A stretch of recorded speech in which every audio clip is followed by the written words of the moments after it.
Seeing that it's 7:06, I'll call the meeting to order. We are recording this, so we're going to post it online. This is our agenda. We've got a quick report, treasurer's report, and then 2 quick votes, and then we will go over the final fundraising recap, the review the signage plan, and then Barry's going to talk about the survey that the advisory committee is currently doing, and then we'll adjourn. So for the treasurer's report, as of last week, we had $13,1938 in our enterprise bank account. And since the last time we met, these are the transactions that occurred. And you'll see there's three checks that were written, and those were the 3 checks that we approved last time we met. 2 for the tax filing for FY19, and then the final check number 3 to the town of Chelmsford for $4,201.36. So as of today, we have a balance of $13,1938. Any questions on that? So FY20 tax preparation. So I'm late in getting this information done and getting the return filed, but Beth has agreed to do it again. This is the information that I have passed along to her. So this is the first group of line items are the transactions from FY20, and that's July 1st, 2019 through June 30th, 2020. In FY19, we ended with $5,842 of net assets of fund balances, and that included $421 of merchandise. That's the leftover T-shirts from the community build. So we still have those on file. So for FY20, we had $19.67 of income that came in. We had the 3 expenses that I talked about on the previous page, 2 tax related, then 1 the final check to the town. And then our ending balance was for FY20 was $1,005.21 plus the $421 in merchandise, the shirts, leaves us with the net assets for FY20 of $1,426.21. Like I mentioned, that Beth Logan would be doing our tax return, and her filing cost for preparing the forms is $200, and then the state filing cost is $35. And there may be possible late fees, but in her words, if there was ever a year where they would let things slide, it would be this year. So it'll probably be the $235. So with that being said, I'd like to if we could, as a board, take a vote for yes or no of approving payment for FY20 preparation and filing fees, and then the possible late fees. And I'll start by saying that I spoke with Stephanie about it, and she agreed that she would vote yes on this. So I guess all those in favor of paying the FY20 preparation filing fees and possible late fees, please signify by raising your hand. Aye. I'm in favor. Okay, great. So I see unanimous support for paying that. So we'll get those paid and filed as soon as possible. Any questions on those? Nope. So tomorrow we have a Earth Day project at the park. Sandy Rainey's been organizing volunteers to come out and do gardening and weeding, and also litter pickup.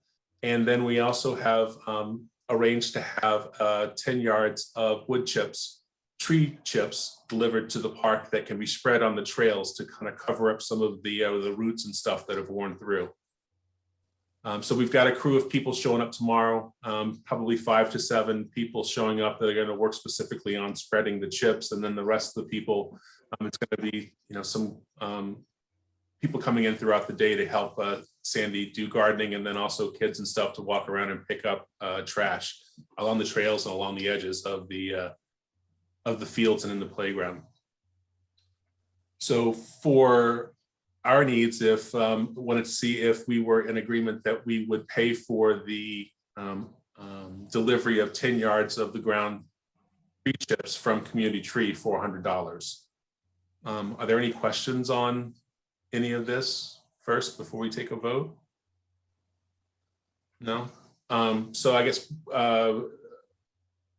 please signify by voting. Would you vote yes for approving the payment of $100 for community tree for the delivery of the 10 yards of ground wood chips? Yes. Yes. Yes. Yes. Okay. So Senior High School, I'll cut a check for them tomorrow when I meet them there tomorrow to chips. Any questions on that?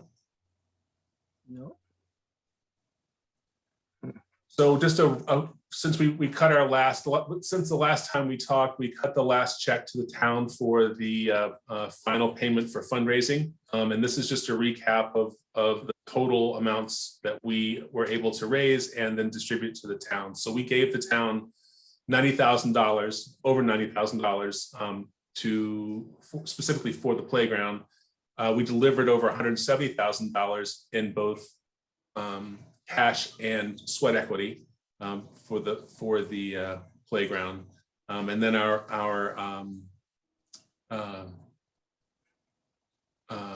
fundraising efforts officially ended on 10/31/19, and then we are in the process of finalizing the sponsor list to have the cast made and then mounted on a stone, and then the stone installed in the playground.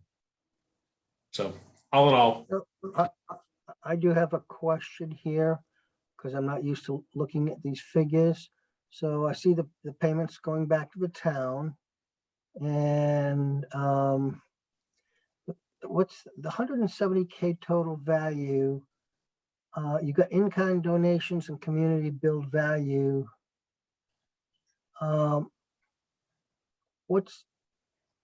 Why is that broken out? I'm trying to position that relative to everything else going on here. That's non-dollar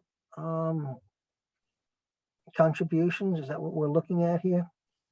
the 40,000 is sweat equity, right? So that's the value of the volunteers that we brought to the project. And then the in-kind donations are things that were given not as cash, but as labor or materials that were donated. So I get that. Does that have any so income? Okay, it's just a statement of what's been donated outside of actual the balance sheet, so to speak. Outside of the cash, right?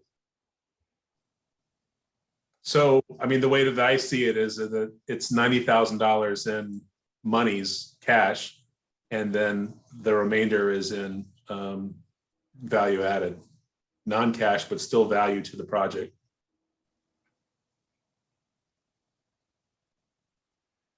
Okay, I won't try to rip this apart. It looks fine. Sounds like you understand it all together. I'm good. Okay. This is the current of signs for the signage plan. So these designs will be finished when the PW Phase 2 plan is done, so that we can commission a artist painting for the entire park that would go on the wildlife sanctuary sign on the very bottom in the middle. So once that plan's done, Hannah Barker will paint that. We'll add that into the to that sign design, and then Red Mill Graphics will print these signs. So the top two rows of signs are signs that are going to be going inside the playground, and then the signs on the bottom are the ones that are going to be going outside the playground. And I can show you on the next slides specifically where these are going to go and what they'll look like. Now, I'm just curious. There's a lot of time and effort that went into these. I think a lot of this was your design, right? Is this showing on the balance sheet? Some as far as is this included in donations and sweat equity, so to speak, or sweat value? No, that the design isn't, no. But I mean, I guess it could be added to it. There's a few $1,000s worth of work here, I imagine. But okay, I mean, I don't know if that's important or not, but I just thought it was interesting. This is the first sign, so this is going to replace the sign on the left is going to replace the sign that's up there now. You can see we've got the new drawing from Hannah, and then the rules, the DPW's updated the rules on the left. On the back side of this is the history board that's going to go on that kiosk, and it pretty much we tried to identify kind of the groups that came together and first built the park, then sort of revitalized the park, and then the efforts that we went through afterwards. So it kind of talks to the community's involvement in the playground. It came out very well. Came out very well. And if you guys both have the documents, if you want to look at these in more detail. I have one very sort of off the subject dumb question. I'm still sorting out the Friends versus the advisory board. And when you get activities like this, you've included and reported this here as part of the Friends meeting, as opposed to the advisory, board, which has similar kinds of activities. Why does this belong here? And why aren't you talking about this more at the advisory board? The reason why I included it here is because we paid for it. It was to have these printed and all was something that the Friends paid for. So it was, the line for me has always been, if there's a financial cost, it's more Friends related. The other part of it is that since I did the designs on these and was sort of involved with these, it just seemed to be the easiest way to go. So okay. The advisory committees reviewed these. So. Okay, it's just curious, just trying to get my head screwed on a little bit about how this works. I understand. Since I'm on both committees, I ought to be able to know how this stuff works and explain it. And I still don't sometimes, but that's fine. That's fine. It's really nice work though. So these will be printed on a 1/2-inch thick black PVC board, and then they'll be screwed onto the kiosk that's there. Are you doing that work yourself, or are you hiring? Have you hired somebody to mount this stuff and provide the materials? Yeah, I'll do it myself. And then when we get after we get the stuff printed, when that plan is in place, I'll put a call out for volunteers to help. But it'll pretty much be a 2 or 3 person job. The biggest job is going to be on the sign, this next sign, on this sign, just because this one's going to require posts being put into the ground. So this is the natural play area sign. So the front is on the left, the back is on the right.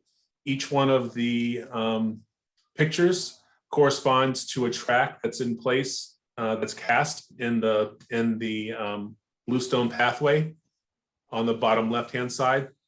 So all of these animals' prints are in there. So the goal is that kids would see the picture, see the track, try to identify the track, and then each one of these pictures, there's a QR code. So a mom or a dad could scan the QR code, and then that'll open up a PDF of information, like a 2-page or 3-page document that for each of these different animals and trees. And so they can learn more about it if they want to. But so the big goal is sign, Bill, the big sign at the top where we're showing the front and the back, where does that go? Is that in the picture down below? Is that the first star in the lower left? Yes, that's the biggest star, and that sort of cleared away area. That space was left for the sign to go there. And what's going to go in the other two? You got the 3 5-senses garden markers, and the 2 butterflies. So what's going to go in where the other 2 stars are located? So the one where the gazing balls are, the 3 5-senses garden markers are going to go there. Oh, I see. And then in the back, the butterfly garden, those 2 butterfly garden markers are going to go there. Got it. So I'm not on the advisory committee. So the last I knew, the 5 senses garden and the butterfly garden were on hold because there was no irrigation and there was no point in putting it in because we weren't going to be able to water it. So what was the progress made on that? Is that part of phase 2? Actually, we're waiting. Marcus Bush and I have been having conversations with Steve Yonley, and he is at the point right now of drilling a well, which is going to tell him what kind of yield he can get for water and where he can run the irrigation lines. So the irrigation system is just at the beginning stages now. So will this signage will be up before that's taken place? And just curious, I would think it'll be around the same time. I think the irrigation system is supposed to go in when the fields and all are put in, which is supposed to happen this summer. So it'll be coincide, or they may go in a little early, but it'll be sometime around the same time. is this like, is this information like publicly available? Like, do people know that there's gonna be actual plants and stuff there in the near future? Or are we not publicizing that because we're not 100% sure about the irrigation system yet? We're 100% sure that the irrigation system is going to go in, at least as of what Steve's told us that it's going to go in. And it's Okay. Those are 2 areas that are going to be zoned for the irrigation system. Okay. We talked about it because it hasn't been, it's sort of been a moving target. Sure. Phase 2 has been kind of a moving target. So I would expect that once we get closer, we'll talk more about it. Because we also need to buy and get plants donated for the gardens as well. And Randy's gonna kind of head that effort up. Okay.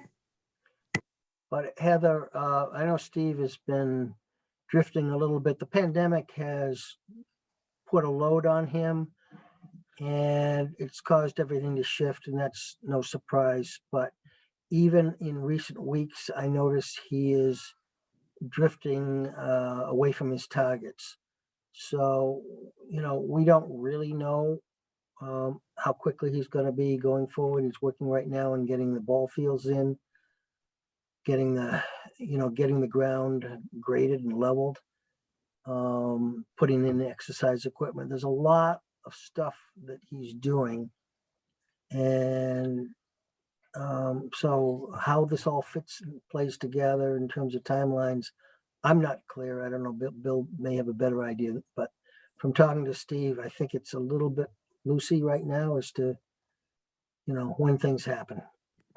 Just wanted to clarify like that it was a definite, because as a member of the Mothers Club, whenever someone has a question about the park and they know that I was involved in the when the playground was being built or whatever, they always ask me, hey Heather, what's going on with this? So, and I know people have brought up before the gardens because of the fact that there's signs there that say like don't touch or no climbing or whatever.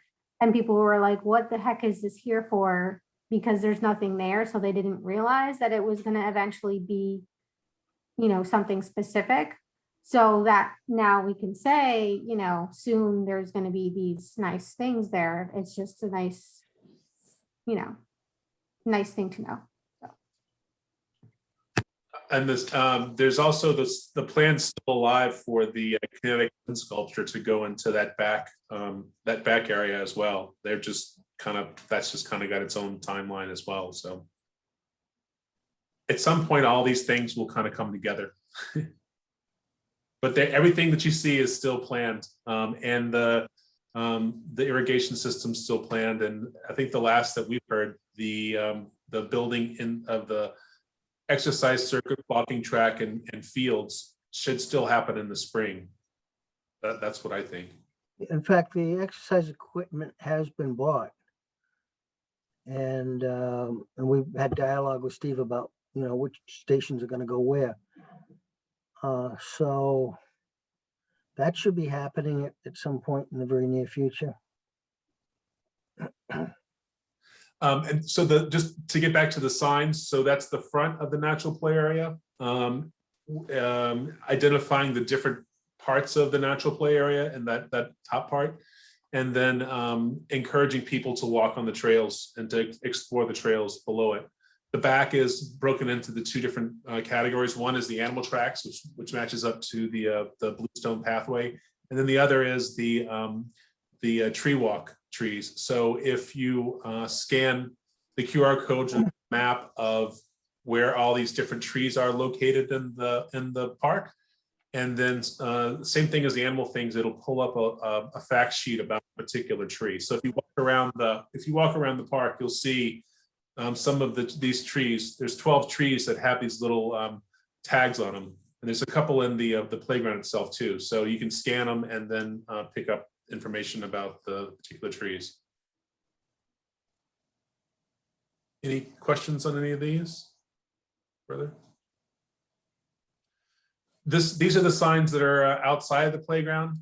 This wildlife sanctuary sign is going to replace the one that's there now. And this is going to be, that image is going to be replaced by a painting by Hannah, but everything else will stay the same. The gold stars aren't going to show on the painting. Those are just there to show sort of where these signs are going to go. So the big stars where this main sign is going to be at the trailhead, three smaller signs. There's two signs. There's one next, those two next to the big star. Those are going to be the smaller ones, the tree walk and the pollinator park. And then we talked about putting a third one in, another tree walk sign over by where the star is by the fruit tree star over by the back of the park. Any questions on those? No? And then the replacement, this is relatively new, but a replacement parking lot sign. So the front of the sign has the address, which is an upgrade over the old one, and matches the Friendship Park sign. And then the back is just a variation on the rules from the playground. And we'll use the existing structure to mount this. So the bottom image that says "Welcome to Roberts Field" is the back side of the Correct. sign. Right. So that's what we use. That's what faces the parking lot down below. No, the Roberts Field with the address is what faces down below. Just like where it says Town of Chelmsford, Roberts Field on the sign that we have now, it's going to be the Roberts Field 270 Old Westford Road. So that faces the street. Okay. The Welcome to Roberts Field faces the back fields.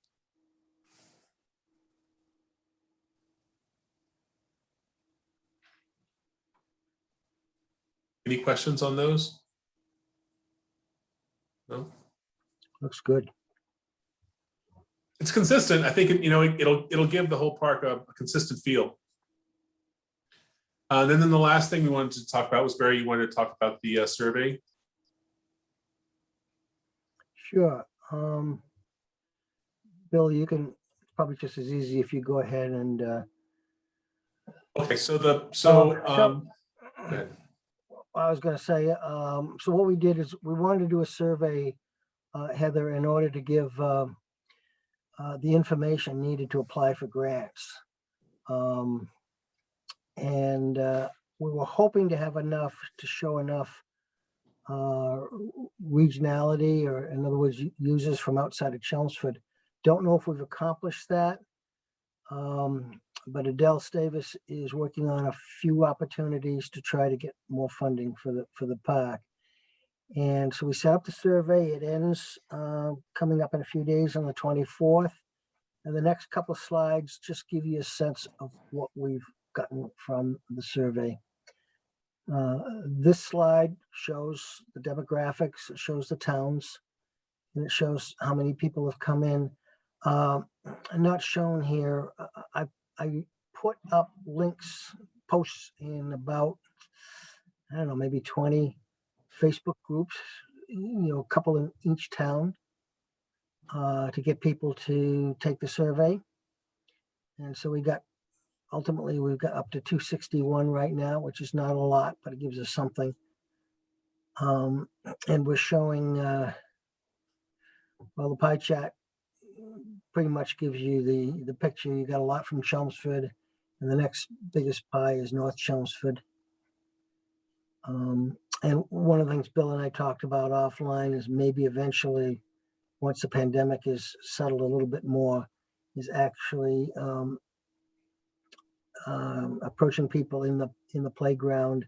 We'll get people to just come in and tell us what town they're from, because we think we've got enough. We think the park is serving surrounding towns enough to help justify some of the requirements of some of the grants.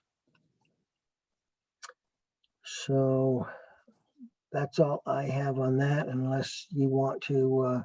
I'm not going to drag you through the details. We only had 4 questions. What do you do? What do you want for the future? How often do you come to the park? What you've seen?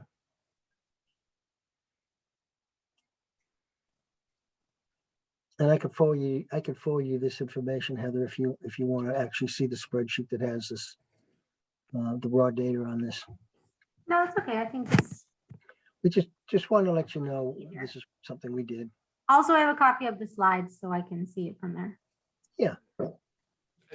I don't think there's a ton of stuff that's really that surprising.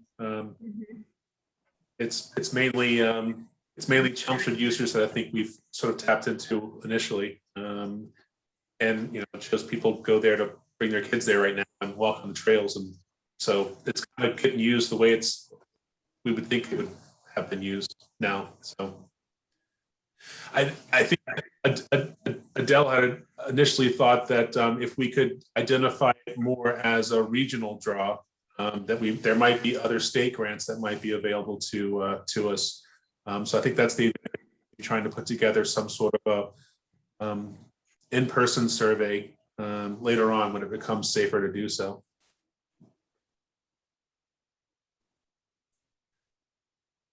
All right. Any other questions or things that you guys want to talk about?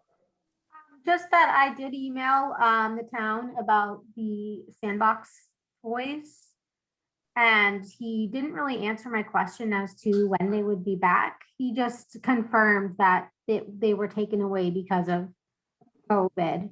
I think what happened was that they took them away at the beginning of the pandemic, and then someone must have brought some the beginning of the spring and left them there. Heather, So thought they were back. Heather, may I interrupt you? I didn't hear what you said. You said something about sandbox, but you cut out for a second. So someone had asked me, because they knew I was involved with the playground. Yeah. They asked me I saw the sandbox toys were back, but then they went away. Where did they go? When are they coming back for good? So I contacted the town to find out if there was an answer to when they would be back.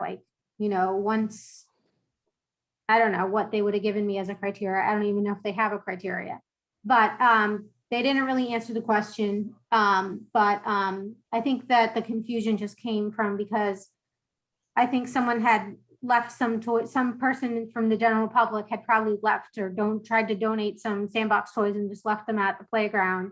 And the town must have realized it and then took them back because they don't want them there right now. And so people were like, oh, I thought they were back, but now they're gone again. So, but I think the answer is just that there's not going to be any toys in the sandbox until, I don't know what the criteria they're using to measure when it's safe or not, but right. They still have the flip-flops for the I don't know why that's different, but yeah, it does seem like it's as you go, like the rules kind of get made as you go sometimes. Yeah, that's fine. It's until further notice, right? Yeah, people are understanding. They're just like, oh, my boys were so excited because the sandbox toys were back, but then they're gone again. Do you know why? So I had to try to find out, and then I didn't really. Right. But it sounds like they said just basically it's until further notice, there's no toys, right? Yeah, I mean, basically my email was, oh, I am assuming they took them away because of COVID. Do you know when they're coming back? And his response was, yes, they were taken away because of COVID.